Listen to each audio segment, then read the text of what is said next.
$400 billion was knocked off the value of Chinese stocks today as markets reacted to the spread of the deadly.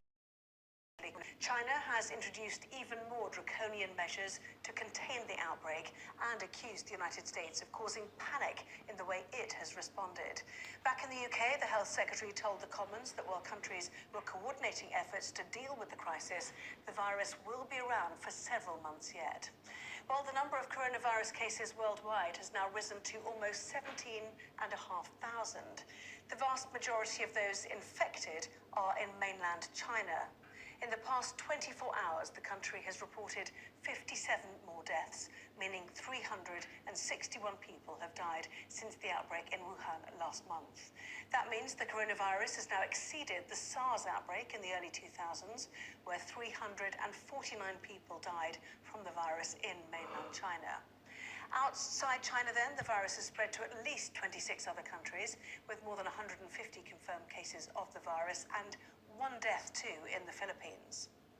In China and around the world, 563 people have now recovered from the coronavirus, but in the region, new measures are being put in place to prevent the spread of the disease, as our special correspondent Alex Crawford reports now from Hong Kong.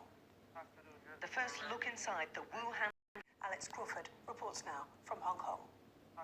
The first look inside the Wuhan hospital built in days. Let's go take a look at one of the hospital wards. A Chinese state TV reporter indicates just how dangerous this virus is. This looks like a box, but actually this is where the food is going to get provided to those infected patients. There are even bars on the windows. The hospital's been built in record time, in little over a week, but with no cure yet, many are worried admission here may be a death sentence. Patients who've apparently recovered from coronavirus were paraded on Chinese TV, their faces blurred to avoid stigmatizing them, an attempt to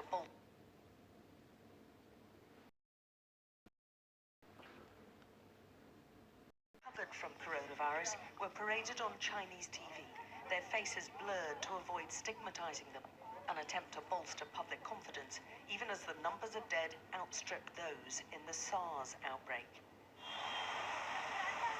The unfolding crisis across the border in mainland China has done little to quell fears in Hong Kong. This queue sprung up within minutes when they heard the shop had surgical masks. But with only 9 boxes in stock, tempers quickly flared. If you don't have enough product, just tell them to go, all right? Oh, my goodness. Hong Kong is hopeless. The concern has led to some panic buying, with some shops selling out of detergents and cleaning fluids, and there appears to be stockpiling of staples like rice.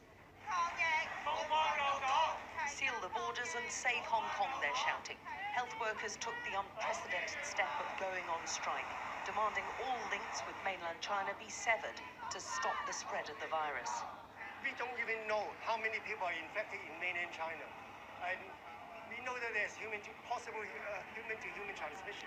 If we don't stop it at the source, then when will Hong Kong lapse into a SARS-like state? The pressure from the medics facing the virus was enough to push Hong Kong's embattled leader into tougher border controls.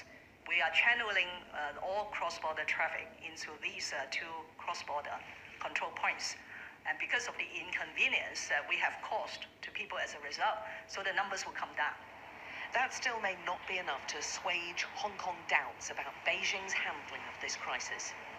There's a deep suspicion that the real number of infected cases is far higher than the official count, and that those travelling to Hong Kong from the mainland are reluctant to admit that they've come from an infected area because they fear being ostracised and being put into quarantine.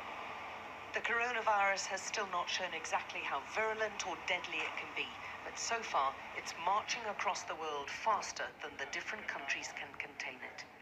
Alex Crawford, Sky News, Hong Kong. Well, to America now, and the battle to decide who will take on Donald Trump in November's presidential election begins in earnest tonight.